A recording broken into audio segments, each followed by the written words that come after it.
Hi guys, welcome back to my channel. It is great to have you here today. In today's video, I want to share with you my own personal thought process and cadence that I use to determine when I want to purchase a card or really any asset. This is applicable for everything that I do, whether it's stocks, ETFs, MFs, or crypto or housing. I wanted to share with you my thought process when I purchase a card or anything like it. Let's get started with today's video. So I want to talk about three things that are really important for me when I decide to purchase something. And this is my own way to stay rational as much as possible. Obviously, staying reasonable and logical all the time is very difficult. I am actually a very emotional person, even though in MBTI, I think I'm more on the J than F. But when it comes to investing or using my resources, I want to be as logical and realistic as possible. So the first pillar that I hold really strongly to is having a budget. This is, probably not a news to all of you when it comes to expenses. People always talk about having a budget for, how much you want to pay for rent, how much you want to pay for food, for travel, for entertainment, whatever it is, or setting aside a savings budget so that, you can use it later, whatever. A lot of people talk about budgeting when it comes to expenses, but I haven't seen many people talk about budgeting when it comes to quote unquote investing or, using your money for something beyond just expenses. When I think about expense, it's something that you use it and it kind of turns into $0. You can't really translate it back to a quantitative number. But when it's not an expense, so let's say it's investing, no matter what happens to your investment, most of the time, unless you're doing something really, really extreme, is that even if you put down $10 into this investing category, in whatever asset class, it's really difficult for it to go down to $0 in a given amount of time. It may go down to 5, may go down to 4, but would it go down to 0? So no. So that's not an expense from my perspective, but it's really a different category, a different bucket of its own. So even when you are quote unquote investing or purchasing something that could potentially go up or maintain its value, I see that as investing, and having a budget for that, I think it's very, very important. So for example, a lot of you guys, ask me, how much have you spent on Formula One cards? It's really hard for me to share that. I don't think I even feel comfortable sharing that with my own parents. It's weird to kind of be open book about that. It is personal information, so I try to not give a direct number, but I say enough, right? So when I try to purchase cards, right, let's say, I don't know, let's throw out a number, right? I have $1,000 invested into Formula One cards, right? In total, all my cards that I have today is worth about $1,000 in today's market. When I purchase a new card, I don't go, oh, I really like this card, I want to purchase it. But instead, think about, if I want to maintain this $1,000 budget for my Formula One cards category within my cards whole portfolio, do I want to increase that to say 1,500, or do I want to keep it 1,000? If I want to keep it 1,000, that means I do have to rotate some cards that are existing today, take that out, and then put this new card in there, right? And so setting a budget and buying it is super important. Another example is, I can give an example of, let's say, NVIDIA, right? NVIDIA is a stock, if you don't know, that has been just on the incline, absolutely nuts. I don't even know what's going on. I've lost track of its PE value and so on, but I know it's the market cap of NVIDIA might be second in the world, maybe third, maybe second. And so the company has seen just an insane growth in its market cap over the last few months. And so when you look at NVIDIA, right, you may be going, it's too late to buy into NVIDIA. Or you may be going, hey, I want to go all in on NVIDIA. So instead of saying, I'm going to put 100K in NVIDIA today and then forget about it. That could work, but I tend to go about it this way. So I will tell myself, let's say my portfolio is 100% for stocks and I want to make NVIDIA 10% of that portfolio, which is sizable, right? For one single stock to be 10% of your whole portfolio. And so I go, okay, so 10% equals, let's say $1,000 again. And, I start to think about, okay, I want to be exposed $1,000 to NVIDIA, but that doesn't mean I have to go and buy $1,000 of NVIDIA shares today. That's a very bad number to go off from because NVIDIA stock is almost $1,000, I think, per share. But, you get the idea, right? So I could buy in, say, $50 today and then continue to build my exposure over time, because there will be times that it goes down or goes up, but you don't really, try to time every purchase, but you say, you know what, I want to be exposed to Nvidia by $1,000, by the end of the year. So you give yourself, say, 9 months to get into the market, and you buy at a steady increment versus like going all in. That's how I kind of like to do it. So, let's say I'm really, really bullish on, I don't know, tennis cards, right? And I am, right, for some of the players. I feel like cards like the GOATs, like Federer, William, and so on, like, is still really not highly valued compared to some of the big sports. But obviously, the demand for those cards also has to be there, but that's not there yet. So in that sense, I feel like it's not really seen its peak yet. But let's say you think that tennis cards are something that you really believe in, that in the next 10 years it'll blow up. You don't have to go and buy $50,000 worth of like tennis cards today, but you can slowly build up to a certain budget that you have already set for yourself, so that you don't go overspend, all right, number one, but also that you are not necessarily trying to time the market. Timing the market is impossible, as you guys know, unless, if you're able to time the market every time, please DM me. I would love to talk to you. So instead of trying to time the market, like basically looking for the best deals and the lowest price points to get into every single time, you essentially try to average out your cost, not really by the timing of your purchases, but really you dictate when you're going to buy into this market up to that budget value. And so that's what I like to do, so that I kind of pace myself, but also limit myself with a budget in mind. And the number 2 pillar point that I really, hone in on, and this is tied to number 1, is having a selling point in mind.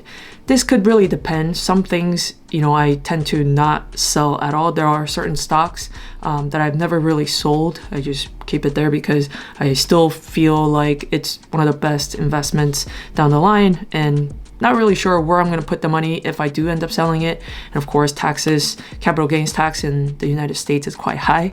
And so that's a big con of selling stocks. But having a selling point in mind is helpful. So for example, I may not intend to sell this card that just appreciated 200% over the last 2 years.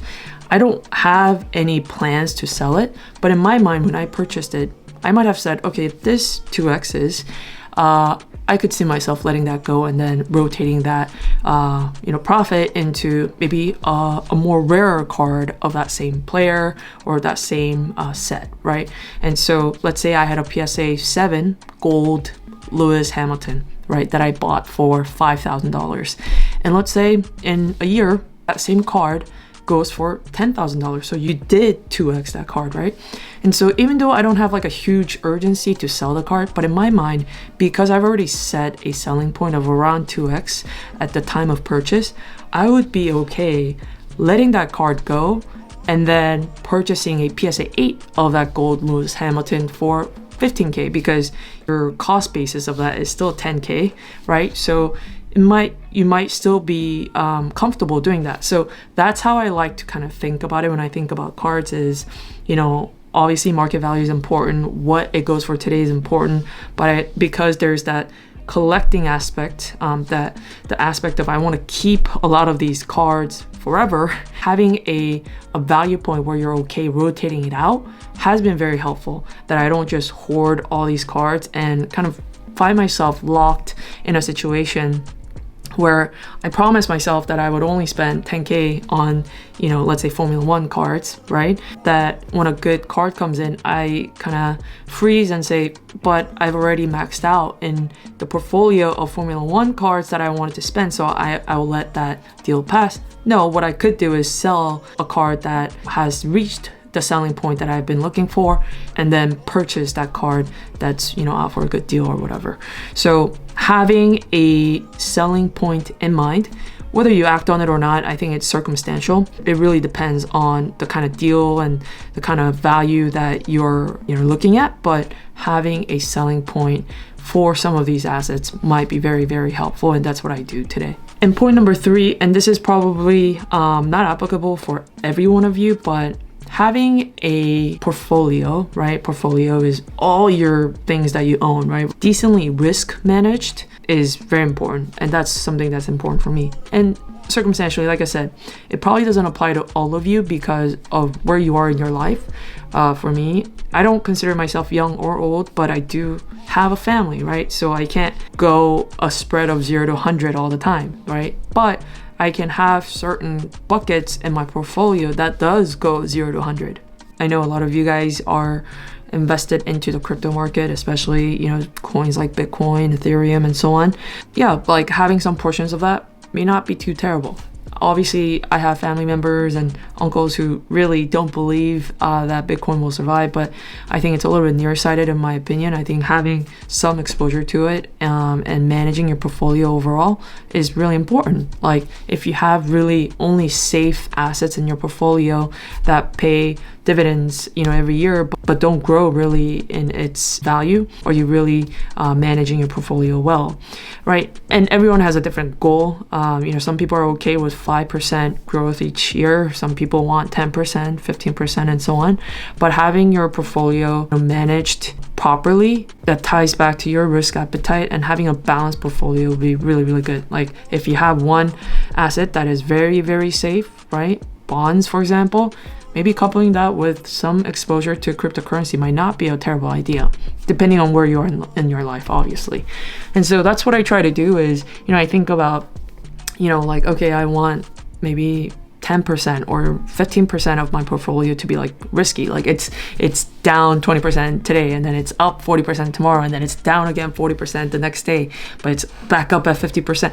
Like, it happens, but I think it's kind of fun to watch that.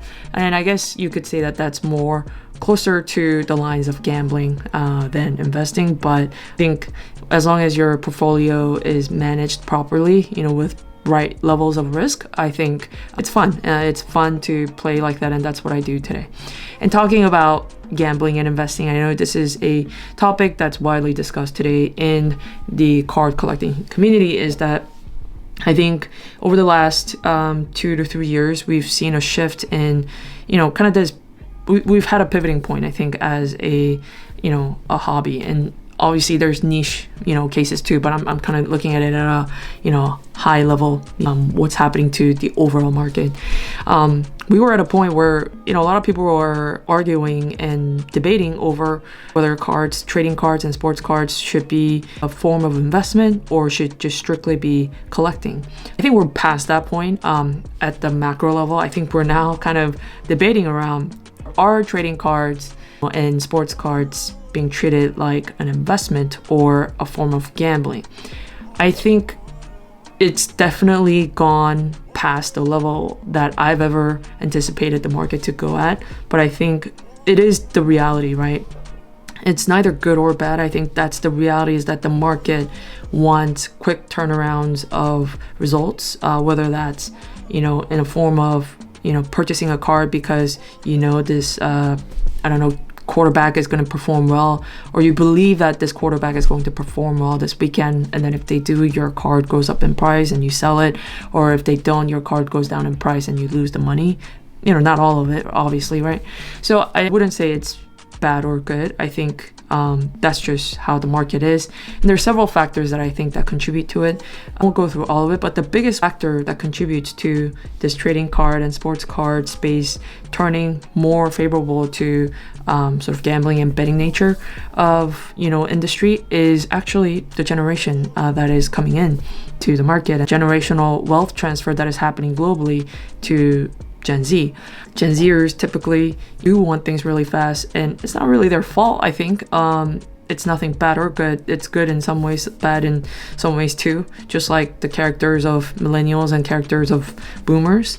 But they do want things really fast, at least from like an investing standpoint. I think they tend to not really hold assets long term, but want to see a quick turnaround. Even if it's a loss, they want to know that it's a loss and then move on to the next play.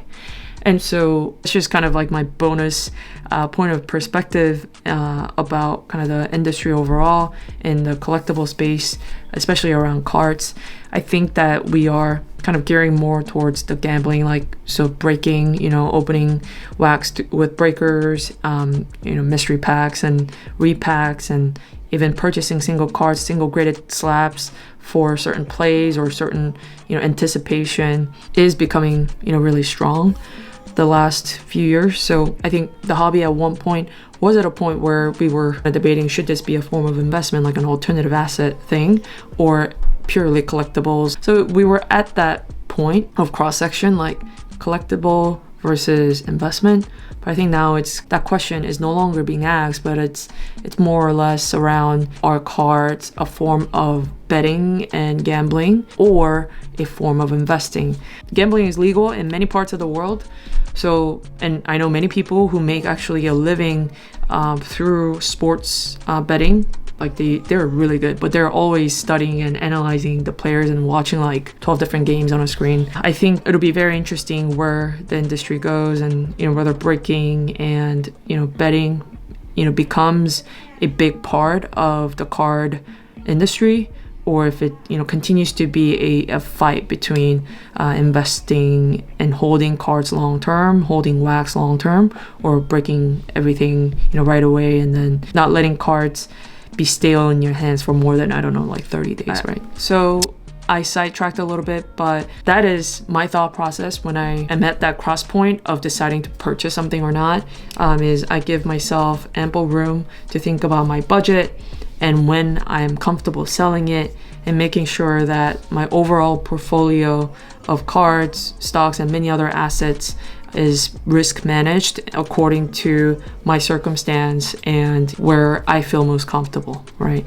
There's nothing that is worth your stress, your sanity, your mental health, and physical health. And so I hope that you guys are managing your risk well as you purchase your cards or sell your cards. So that's it for today's video. Thanks everybody for watching. And if you're not subscribed to the channel, please do that. It helps out tremendously. And I'll see you guys in the next video. Bye. That was awesome.